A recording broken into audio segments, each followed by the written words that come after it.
Quisiera que me acompañen al libro de Romanos, capítulo 1, la carta del apóstol Pablo a los hermanos en Roma.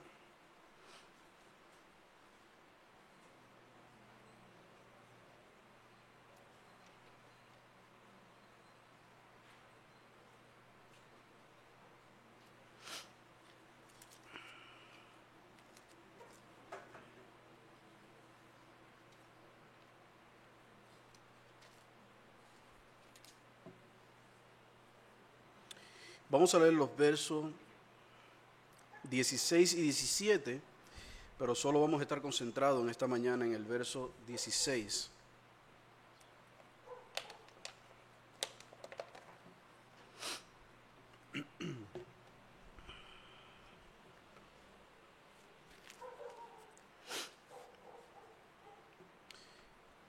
Leamos y luego oremos. Romanos capítulo 1, versículo 16 al 17 nos dice: porque no me avergüenzo del Evangelio, porque es poder de Dios para salvación a todo aquel que cree, al judío primeramente, y también al griego, porque en el Evangelio la justicia de Dios se revela por fe y para fe, como está escrito, mas el justo por la fe vivirá. Amén. Padre, te rogamos en esta hora que tu bendición repose sobre esta tu iglesia, hablando a nuestros corazones, trayendo tu palabra con poder, de modo que nuestros corazones puedan ser enseñados y transformados por ella. Pues te lo pedimos en el nombre de Jesús. Amén. Hermanos, nosotros sabemos y hemos sido objeto de la realidad cruel, hasta pudiéramos decir, con la que continuamente el Evangelio es atacado. Muchas veces nosotros estamos en la calle y escuchamos cómo la gente habla del Evangelio y hasta despierta en nosotros una cierta incomodidad y hasta muchas veces ira el escuchar cómo la gente se expresa del Evangelio. Pero eso no es nuevo, hermanos. El Evangelio siempre ha sido atacado desde su origen mismo. La religión siempre ha sufrido el embate continuo del mundo. Para Carlos Marx, uno de los más prominentes ateos y atacantes de la religión, él decía continuamente que la religión no era más que el opio de los pueblos. Y cuando él hablaba de esto, a lo que se refería era que la religión no era una cosa más que una ilusión falsa en que los evangélicos o los cristianos o los religiosos vendían para aliviar el dolor de las personas con la idea falsa o ilusoria de una vida eterna. Así se refería este hombre al Evangelio, y un discípulo de él, Friedrich Nietzsche, llegó a decir que la religión era para infundir miedo a las personas, que la religión, Cristo en sí no existe, y él lo dice en su libro, un libro muy famoso que escribió llamado El Anticristo. Y este hombre habla allí abiertamente de que el origen de la religión es el miedo, plantea él en su libro, y él habla de que la religión nunca ha pretendido decir la verdad, sino mantener a los pueblos sumidos bajo un miedo del infierno y de la ira de Dios. Pero si vamos mucho más atrás, vamos a encontrar muchísimo más ataques. Los discípulos fueron muertos, ¿por qué? Por la predicación del Evangelio. Enemigos de la verdad, personas que no querían conocer el Evangelio. Vemos a Cristo en la cruz. ¿Y qué decían los que estaban al lado de él cuando estaba en la cruz? En Mateo capítulo 27, versículo 40, registra una de esas frases que revelan la dureza del corazón del hombre y la animadversión del hombre hacia el cristianismo. Allí le dijeron: tú que derribas el templo en 3 días y lo edificas, sálvate a ti mismo. Si eres hijo de Dios, desciende de la cruz. Y esas frases revelan, hermano, ¿el qué? La incredulidad de su corazón. Ellos ni creían que ese era Cristo, pero tampoco creían que era un enviado de Dios. Y se burlan del Señor diciéndole: sálvate a ti mismo. Y podemos ver más adelante cómo el mismo texto revela de que aun cuando el Señor hablaba, ellos decían: ¿quién? A Elías llamas, a Elías llama. Se burlaban de Cristo, se burlaban del Evangelio, hermanos, y siempre han habido personas dispuestas a lo malo. Siempre ha habido personas dispuestas a criticar nuestra decisión de fe, a atacarnos por la decisión que nosotros tomamos. El Evangelio, muchas personas dicen aún en el día de hoy que es para ¿quiénes? Para ignorantes. Yo he escuchado eso. No, el Evangelio es para gente que no piensa, que hay que decirle lo que tienen que creer. Los intelectuales no se dedican al Evangelio, dicen muchos. Sin embargo, nosotros podemos ver que muchos de los hombres que critican continuamente esto y que aman la filosofía y aman la ciencia, se han perdido en ella y han hecho de la ciencia su Dios. Por eso muchos hablan de la madre naturaleza. Pero la madre naturaleza tiene un padre y ese padre es Dios. Pero ellos no quieren mirar hacia allá. Y le narro una pequeña historia para que ustedes vean cómo el odio hacia el Evangelio ciega continuamente a las personas. En una ocasión narra el doctor Louis Pasteur en su biografía que él iba en el tren leyendo su Biblia. Y mientras él leía su Biblia, un joven que estaba cerca de él lo interpela con la siguiente frase y le dice: Señor, ¿y usted todavía cree en ese libro lleno de fábulas y cuentos? Le dice el joven. A lo que respondió el doctor: sí, pero no es un libro de cuentos, es la palabra de Dios. ¿O estoy equivocado? Y el joven, riéndose con aire de condescendencia, le dice: pero claro que lo estás. ¿Cree usted debería estudiar historia universal y vería cómo la Revolución Francesa quitó de los ojos de las personas la falsedad de la religión, como en 100 años mostró, dice este joven, la miopía de la religión? Solo personas sin cultura creen en Dios, le dijo este joven. Solo ellos pueden creer que Dios hizo el mundo en 7 días y cosas así. Usted debería conocer un poco más acerca de los descubrimientos que han obtenido nuestros científicos y los avances que han tenido. A lo que el anciano respondió con sorpresa y le dijo: y es eso lo que dicen nuestros científicos de la Biblia. Y el joven, que esto es un libro de cuentos. El joven, con una sonrisa irónica en su rostro, le dijo: bien, mire, como yo voy a bajar en la próxima estación del metro, déjeme su tarjeta y yo le enviaré algunos materiales para que usted empiece a ilustrarse. El doctor, muy pacientemente, metió la mano en su bolsillo, sacó la tarjeta y se la dio al joven. Vaya sorpresa para el joven. Cuando vio que la tarjeta decía: Doctor Profesor Louis Pasteur, director general del Instituto de Investigación Científica de la Universidad Nacional de Francia, salió cabizbajo después de ahí. Hermanos, esta realidad que enfrentaba Louis Pasteur en su época, esa es la que Pablo se está enfrentando cuando él habla en este versículo 16. Ese hecho datado de 1892 es lo que nosotros muchas veces sufrimos a manos de aquellos que se creen más inteligentes que nosotros, que se creen poseedores de la verdad. Y cuando Pablo escribe a los hermanos que están en Roma, él comienza diciéndole acerca de esto: no se avergüencen del Evangelio. ¿Por qué, mis hermanos? Porque Roma era el centro del mundo en esa época. Roma era el centro de todo tipo de expresión cultural. Era la capital del mundo. Roma era un pueblo poderoso. Y Pablo, cuando le escribe a estos hermanos, no está en Roma, él está en la ciudad de Corinto. ¿Y por qué razón Pablo le está diciendo a ellos: no se avergüencen del Evangelio? Hermanos, Roma continuamente había tratado de apagar y sofocar todo vestigio de religión. Y lo vemos desde la muerte de Cristo, cómo Roma fue tras cada uno de esos discípulos, de aquellos que predicaban el Evangelio, y cómo en ocasiones trató de apagarlo. Y Pablo le dice en el versículo 16: porque no me avergüenzo del Evangelio, es poder de Dios. Y es como si Pablo le estuviera diciendo a los hermanos en Roma: no se preocupen porque ellos le vean como la lacra, no se preocupen porque ellos lo vean como lo insignificante.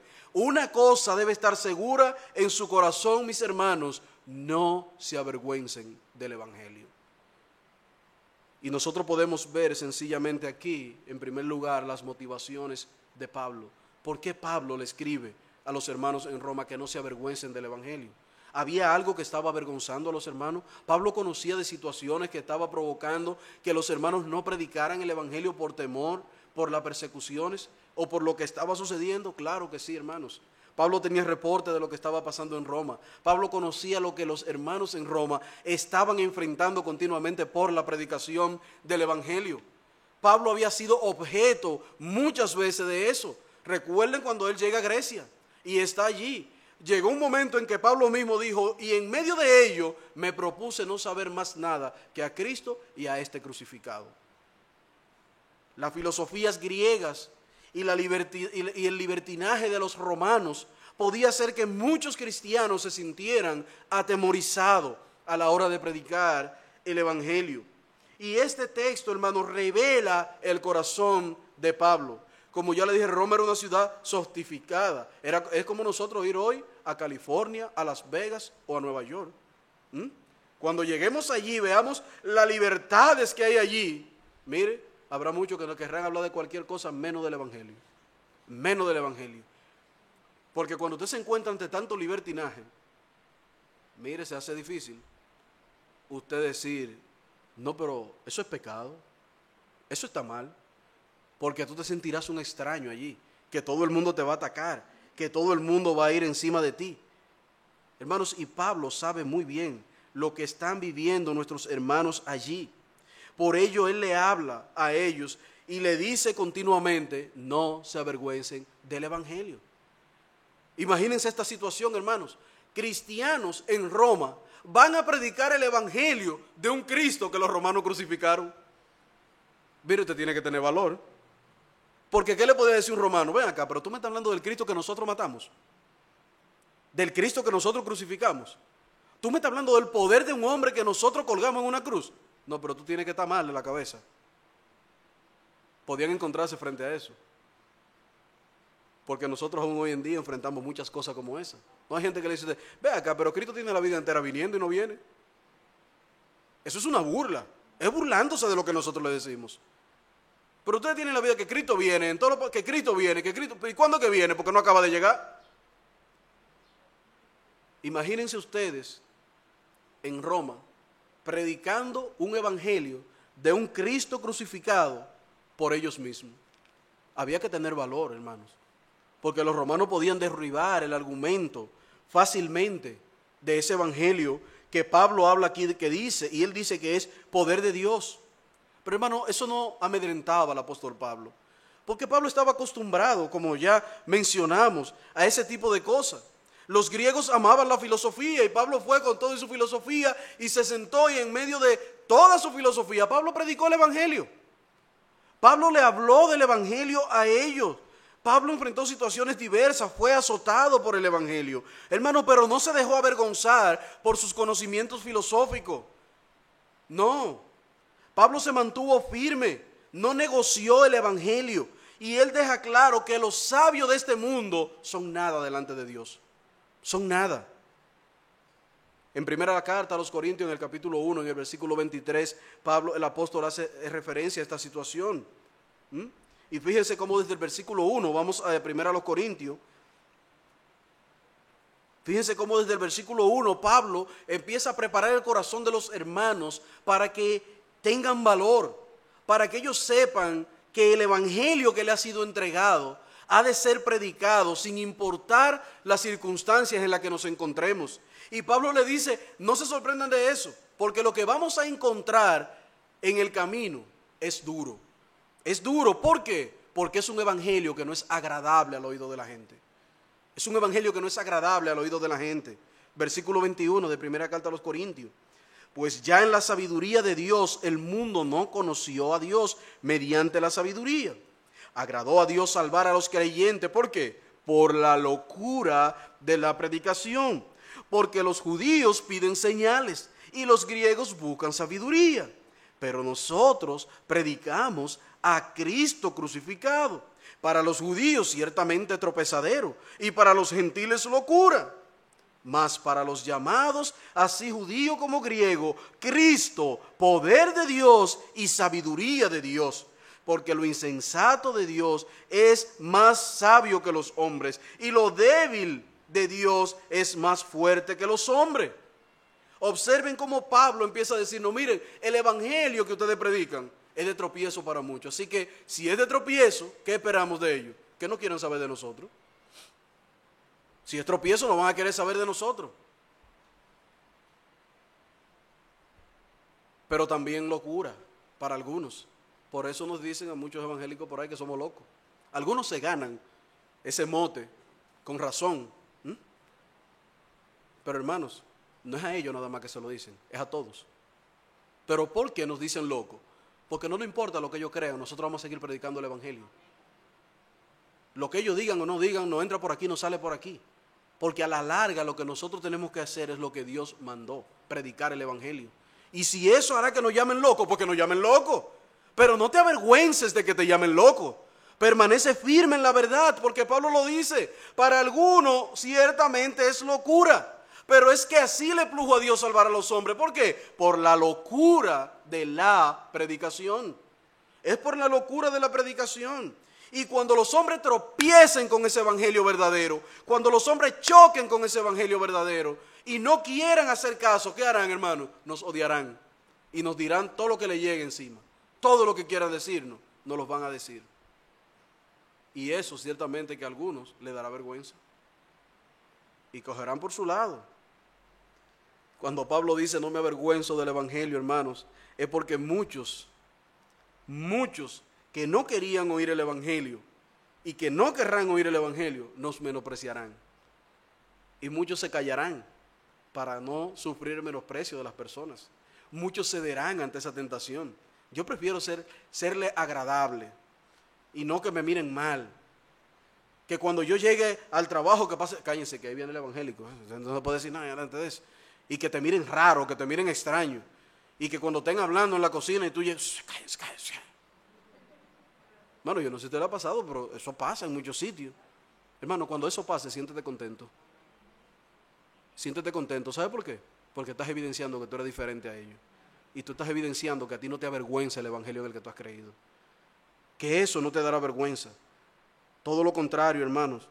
Miren más adelante en el versículo 26, cómo el apóstol Pablo habla de que necesitamos valor, convicción, determinación para predicar ese evangelio que la gente no quiere oír. Este evangelio la gente no lo quiere oír. El evangelio que es de tropiezo para los hombres, la gente no quiere oír eso. La gente quiere un evangelio chévere, un evangelio suave, un evangelio light, un evangelio que se acomode a ellos, que sea agradable a sus oídos. Pero tú y yo no estamos llamados a eso, hermano.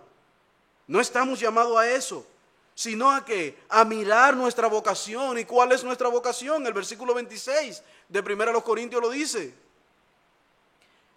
Pues mirad, hermano, vuestra vocación. Y miren qué interesante lo que Pablo introduce aquí. Que no sois sabios según la carne, ni muchos poderosos, ni muchos nobles, sino que lo necio del mundo escogió Dios para avergonzar a los sabios, y a lo débil del mundo escogió Dios para avergonzar a los fuertes, y a lo vil del mundo y a lo menospreciado escogió Dios, y lo que no era, y lo que no es para deshacer lo que es. Hermanos, y aquí hay un detalle muy interesante, porque usted podrá decir, bueno, pero el apóstol Pablo era un hombre preparado, y ciertamente Pablo era muy preparado. Pablo era un hombre que estudió en las mejores universidades, si pudiéramos llamarle universidades. Cuando él da su currículum, ¿qué dice él? Hebreo de hebreo, y en cuanto a la ley, fariseo. Pero él no se para ahí. ¿Instruido bajo quién? Gamaliel. O sea que lo que pasaban por la mano de Gamaliel, miren, era como que pasó por Harvard, la mejor escuela de su época. Y ciertamente Pablo era muy preparado. Pero hermanos, Pablo dice aquí un detalle muy interesante, y él tiene una razón por la que lo dice. No sois muchos sabios según la carne. Muchos de los discípulos no habían estudiado ni tenían el nivel de conocimiento que tenía Pablo, ni tenían el nivel de conocimiento que tenían muchos de los doctores de la ley a los que ellos se enfrentaban. Muchos de esos fariseos, la mayoría de esos fariseos, hermanos, estaban preparados, eran estudiosos de la ley. Jesucristo mismo continuamente da referencia de eso. Ustedes que conocen la ley, ustedes que saben lo que dice la ley. En un momento dice, ustedes que ponen carga sobre otro, que ni ustedes están dispuestos a llevar. Y en un momento el mismo Señor da testimonio de eso, diciendo que hagan lo que ellos dicen, mas no lo que ellos hacen. ¿Y de qué hablaba eso, hermano? De que muchos de los fariseos, a lo que los discípulos tienen que enfrentarse, estaban preparados, conocían, tenían conocimiento. Entonces imagínese usted a Pedro, un pecador, que el Señor va pasando y le dice, sígueme. Que a lo mejor tenía el conocimiento básico que todo padre le daba a los judíos, sabía leer la ley. La Biblia no da el currículum de preparación de Pedro, pero lo cierto es que Pedro era un pescador. Entonces imagínese usted, Pedro, el pescador, frente a los doctores de la ley. Pedro podría decir, no, pero es que yo no conozco tanto como ellos. Y dentro de ese paquete estaba también Santiago, Juan, Andrés. Eran pescadores, hermanos. No eran sabios según la carne, no eran doctores de la ley. Ahora pregunta, hermano, ¿Pedro se avergonzó de predicar el evangelio porque su conocimiento no era a la altura del conocimiento de aquellos a que le iban a predicar? Evidentemente que no, y Hechos nos da a nosotros un testimonio claro de eso. No se avergonzó del evangelio, hermanos.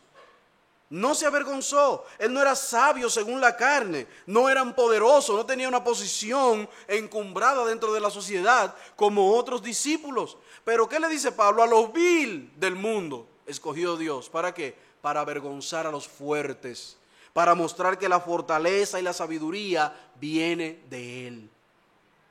Y eso no quiere decir, hermanos, que no nos preocupemos nosotros por aprender.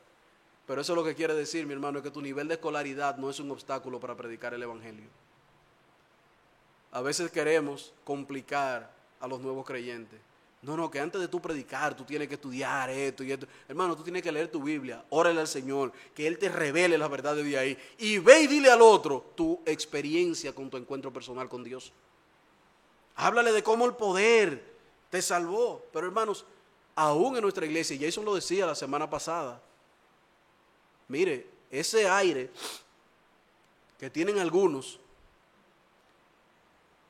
cuando tenemos un nivel académico, y viene como, y voy a usar la palabra de Jason para denotar lo que él decía, y viene ese hermanito, no porque sea más chiquito que tú, sino porque sea o nuevo en la iglesia o nuevo en la fe, pero que tú me vas a enseñar a mí. ¿Qué pasa, papá? Yo tengo maestría, doctorado.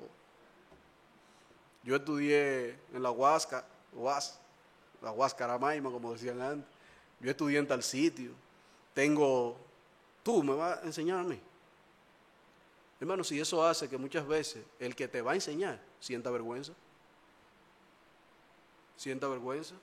Pero hermano, ¿qué necesita un hombre o una mujer para poder enseñar a cualquiera aquí? Tener a Cristo en el centro de su corazón y hablar la verdad de la palabra.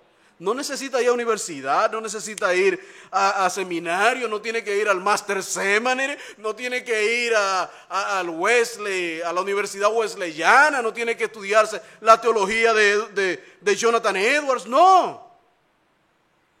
Suficiente con que tenga a Cristo en su corazón como Señor y Salvador.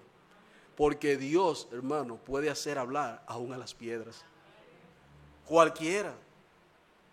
Y esto trae a mi memoria rápidamente, hermano, la historia de Spurgeon. Este hombre se convirtió bajo la predicación de un zapatero. Había escuchado, era un niño prodigio desde pequeño, hablaba varios idiomas. Un día no pudo llegar a la iglesia, entró y el que iba a dar la enseñanza no fue, así que el simple zapatero abrió la Biblia, habló de la palabra y Spurgeon se convirtió. Usted puede estar seguro que él no sabía si era zapatero, si era el pastor, él entró y se sentó. ¿Por qué, hermanos? Porque el poder de la palabra no reside en quien la lleva, sino en quien la manda. No debemos avergonzarnos. No debemos avergonzarnos. Y muchas veces, hermanos, nosotros sentimos esa presión continua. No estoy preparado, no tengo un cierto nivel de estudio, no puedo hacer esto. ¿Y cómo le voy a predicar en mi trabajo a mi jefe?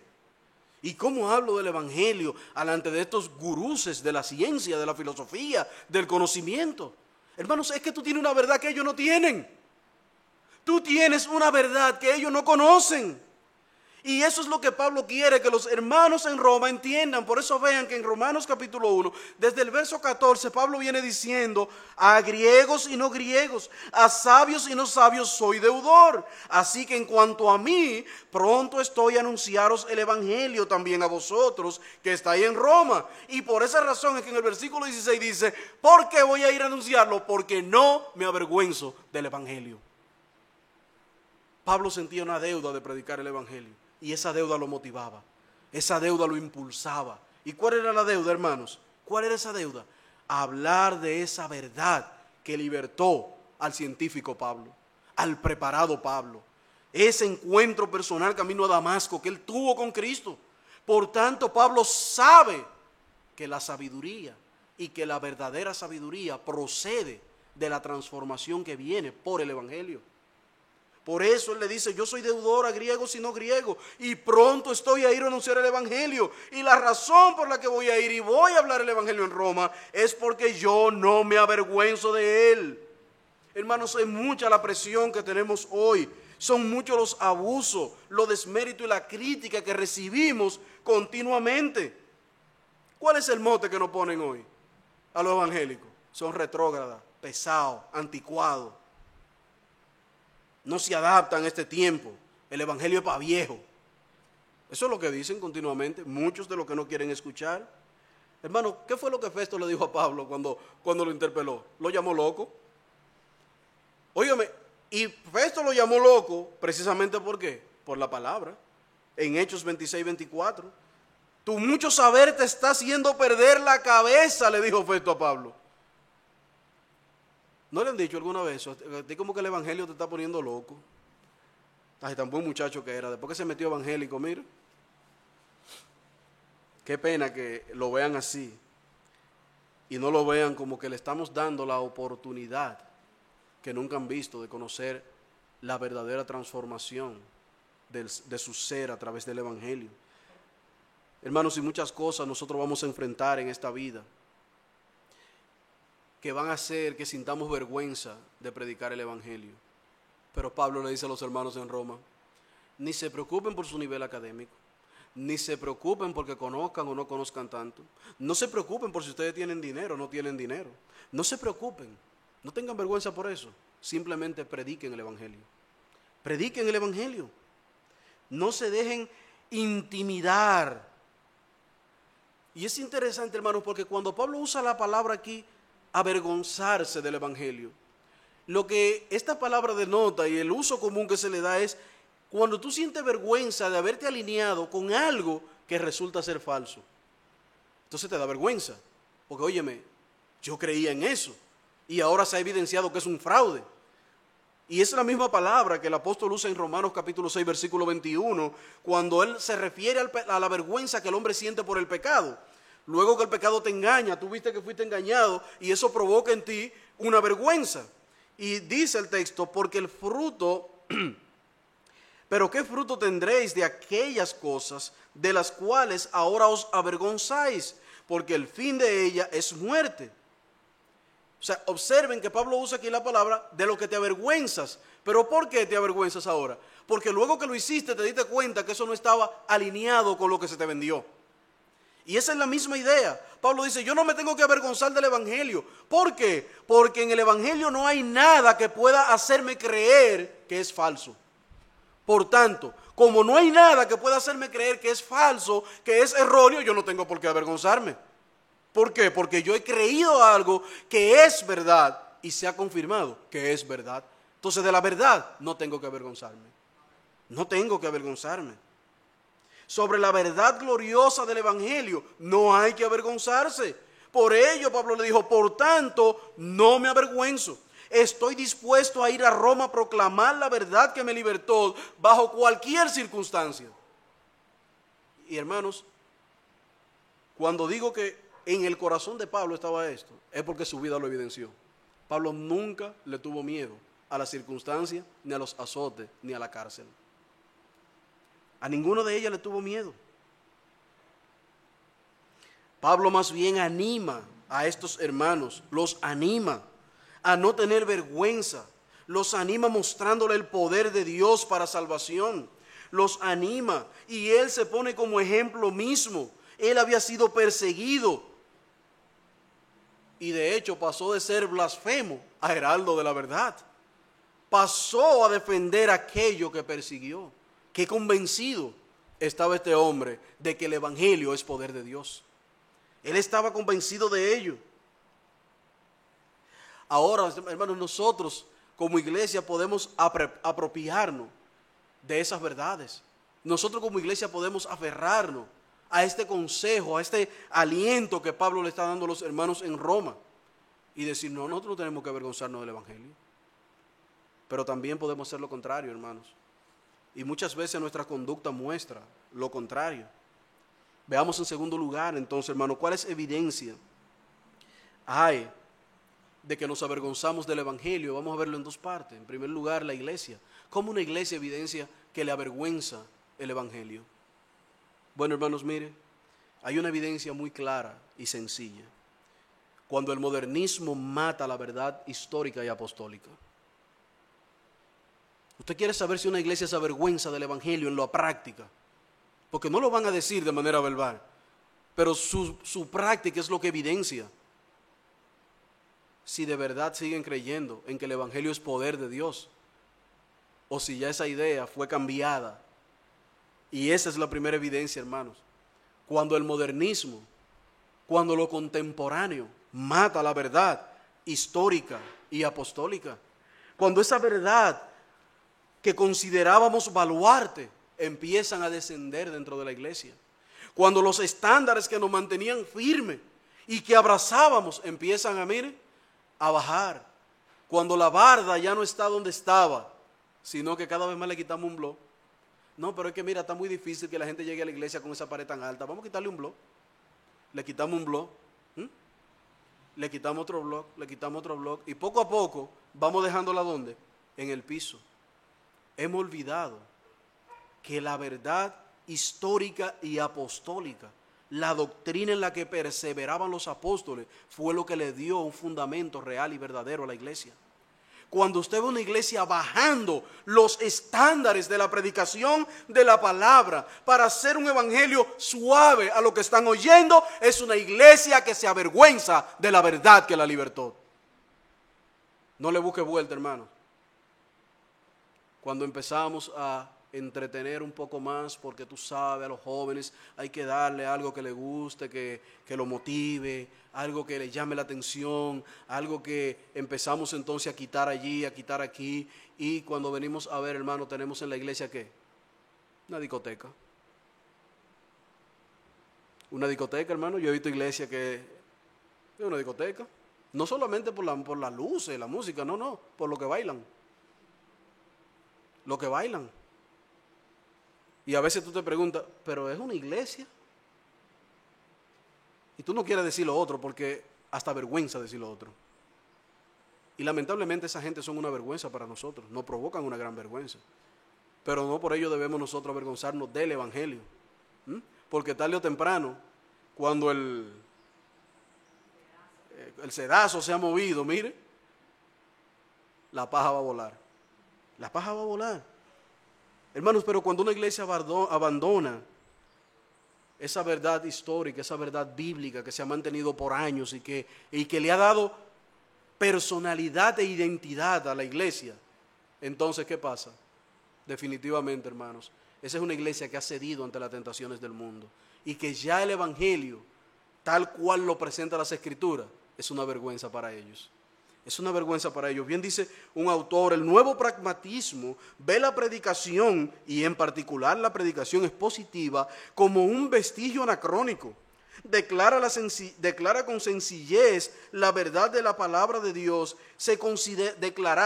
La verdad con sencillez de la palabra de Dios se considera algo burdo, ofensivo y por completo improductivo. Ahora, ¿no está pasando eso aquí en nuestro país? ¿No está pasando eso aquí en nuestro país? Atrévase a predicarle en contra de alguno de esos grupos para que usted vea cómo lo catalogan de todo eso. Todos los fóbicos se lo pegan ahí detrás. La pregunta es, iglesia, ¿qué tú vas a hacer? ¿Cambiarás la predicación bíblica y verdadera para que no te pongan todo lo fóbico? Porque cuando empieces a hacer eso, ¿sabe qué evidencia? Te da vergüenza el evangelio. Te da vergüenza. Ya no te atreves a presentarlo como lo presentaba. Pero en segundo lugar, hermanos, también una iglesia se avergüenza del evangelio cuando decide que agradar a los oyentes es su principal prioridad. Cuando agradar a los oyentes es tu principal prioridad, ya el principio de la palabra no gobernará tu predicación. Ya el principio de la palabra no gobernará tus actividades. Ya el principio de la palabra pasará a un segundo lugar. Y cuidado, si no sea que vaya más atrás, a un tercero y a un cuarto. Lo que primará, como dice el pastor MacArthur, es la filosofía de adaptar el mundo al mercado actual. Y él tiene un artículo precioso acerca de eso. Y él dice cuando la mundanalidad arropa la iglesia. Tiene 8 o 9 páginas ese artículo. Interesantísimo. Imperdible. Hermanos, cuando eso pasa, la iglesia ha cambiado su filosofía. Cuando la iglesia empieza a cambiar el foco de la predicación bíblica para crear aquí una iglesia al gusto del que viene a oírla, evidencia 2 cosas. En primer lugar, ya el evangelio para ellos es algo vergonzoso. Pero en segundo lugar, también ¿saben qué enseñan? Dios no es suficiente para salvar las almas. Necesita de nosotros, de nuestra ingeniosidad, de nuestras capacidades, de nuestras invenciones. Dios necesita a Sara para que le diga que se acueste con Agar. Y eso es lo que pasa. Cuando Sara dejó de creer en la promesa, ¿qué le dijo a Abraham? Llégate a mi sierva Agar. Cuando la iglesia cree que Dios perdió su poder, ¿qué va a hacer? Ahora entramos nosotros, vamos arriba. Vamos a inventar una estrategia de mercadeo fenomenal. Vamos a llamar a los jóvenes de tal manera. Vamos a cautivar a los adultos de tal manera. Mentira. Lo que evidencias es que has abandonado tu primer amor. Has dejado de creer en el poder que Pablo menciona en este texto. Te da vergüenza seguir predicando el evangelio que por tantos años te has mantenido predicando. Pero hermanos, eso no solamente pasa con la iglesia. Nos venden, ¿qué es lo que nos venden en el mundo? Que el éxito real de la iglesia no consiste en obtener resultados a cualquier costo. No. El éxito de la iglesia se ve por cómo se siente el ambiente en el momento de la adoración. Nos dicen que la espiritualidad es la mucha bulla, que la espiritualidad es la expresión externa del cuerpo. Nos venden que el éxito es tener un ministerio próspero y conocido. Eso es lo que nos venden. Pero el éxito, mi hermano, no es eso. El éxito real es hacer la voluntad de Dios sin importar la consecuencia. Sin importar las consecuencias. Hermanos, no nos avergoncemos del evangelio como iglesia. No nos avergoncemos. Predicar la palabra nunca ha sido fácil. O predicar la verdad nunca ha sido fácil. Por eso muchos la cambiaron, la diluyeron, para hacerla más fácil. Las escrituras nos muestran que Cristo mismo es una piedra de tropiezo y roca de caída. En Romanos capítulo 9, por cuestión de tiempo no lo vamos a ver. Y en Primera de Pedro capítulo 2, versículo 8, dice que el mensaje de la cruz es tropezadero para algunos y nada más que locura, como ya leímos. Pero nosotros predicamos a Cristo, dice Pablo, a este crucificado. Y esto nos lleva entonces a hacer un examen entre nosotros ahora de manera particular, como individuo. Hermano, ¿cómo tú te das cuenta que te estás avergonzando del evangelio? ¿Cómo tú te das cuenta que tú como creyente te estás avergonzando del evangelio? Yo te voy a dar al menos 7 pautas para que tú te revises. Pueden que hayan más. Pero hermano, cuando como hombre, cuando como mujer, nosotros no presentamos la verdad completa, te estás avergonzando del Evangelio. Porque ¿cuál es la razón de tú no presentar el Evangelio completo? ¿Por qué tú solo quieres hablar del amor cuando la Biblia habla de juicio? Cuando la Biblia habla de castigo. Hermanos, cuando nosotros solo le hablamos del amor a la gente se enternece. ¡Ay, qué Dios más bueno ese! ¡Qué Dios más maravilloso!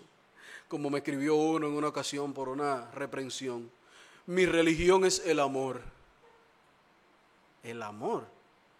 Pues si tu religión es el amor te llevará al infierno. Te llevará al infierno. Porque nuestra religión es Cristo y este crucificado. Por eso Pablo predicó continuamente, es Cristo, y no dijo Cristo en la gloria, ¿verdad que no? No dijo Cristo gobernando, no, es Cristo y este crucificado, porque es en la cruz donde nosotros vemos lo que costó la salvación de nuestros pecados. Cuando nosotros bajamos ese mensaje del Evangelio, dice que te estás avergonzando, tú no quieres ofender a la gente. Tú no quieres decirle la realidad a la gente. Y yo recuerdo hace muchos años aquí, una persona se me acercó después de la escuela dominical y nos sentamos en esa esquina. Y me dice, mira, yo estuve un tiempo apartado, yo tengo tantos meses yendo a la iglesia de nuevo, yo todavía no he decidido cómo reconciliarme de nuevo con el Señor. ¿Cuál tú crees que es mi condición delante de Dios? Y yo le dije, perdido. Y se sorprendió como... Digo, pero tú me lo acabas de decir, tú me dices que tú no te has reconciliado con Dios. ¿Qué tú quieres que yo te diga si tú mismo sabes que no te has reconciliado con Dios? Pero muchas veces, ¿qué hacemos? Empezamos a pasarle paño tibio.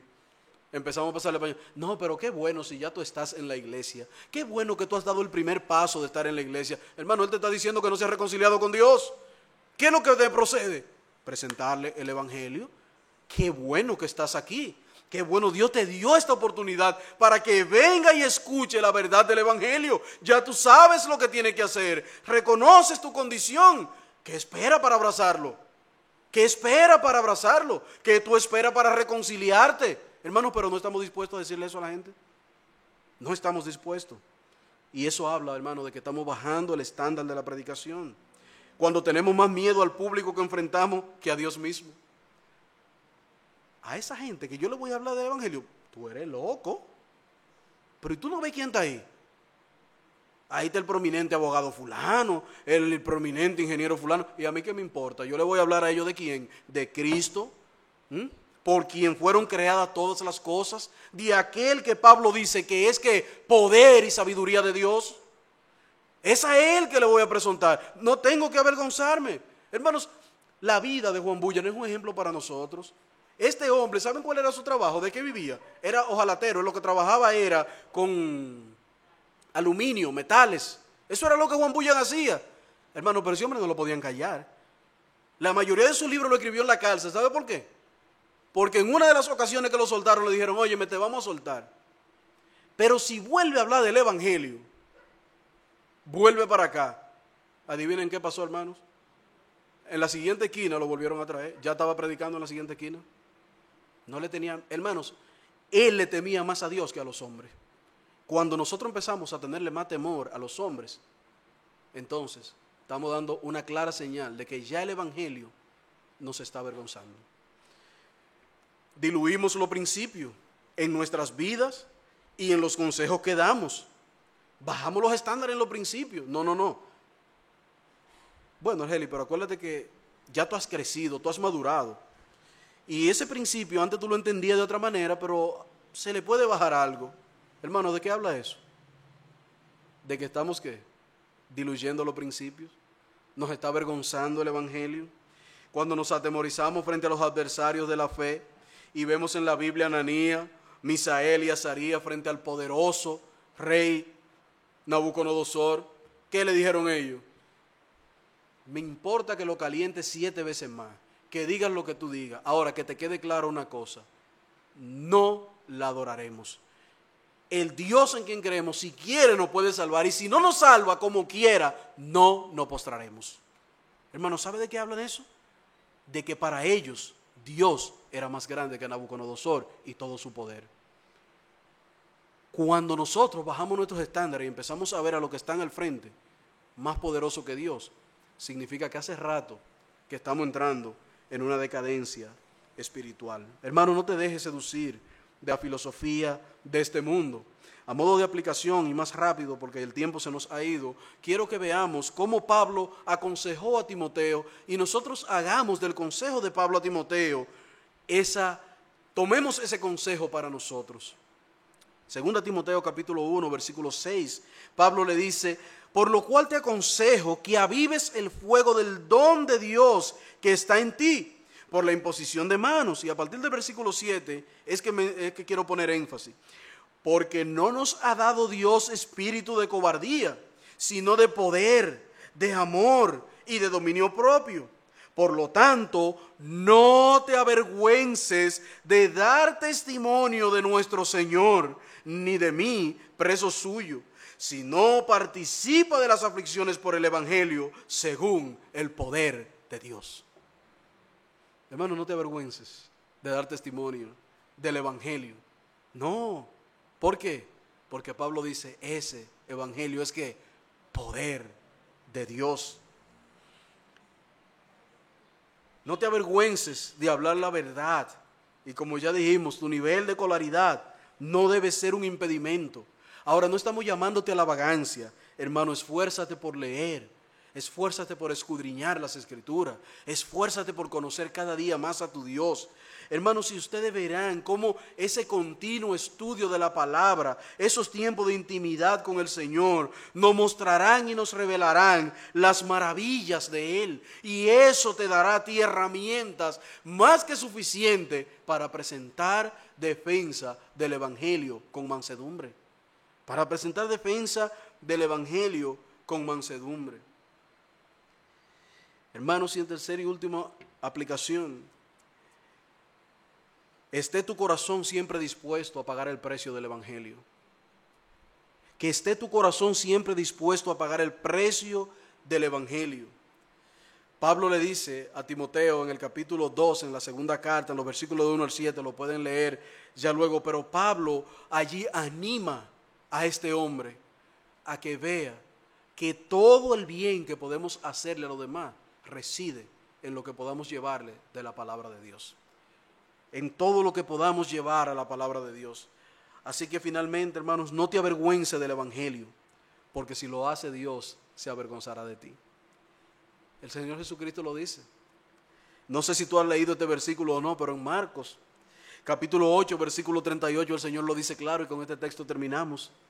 Porque el que se avergonzare de mí y de mi palabra en esta generación adúltera y pecadora, el Hijo del Hombre se avergonzará de él cuando venga en la gloria de su Padre con los santos ángeles.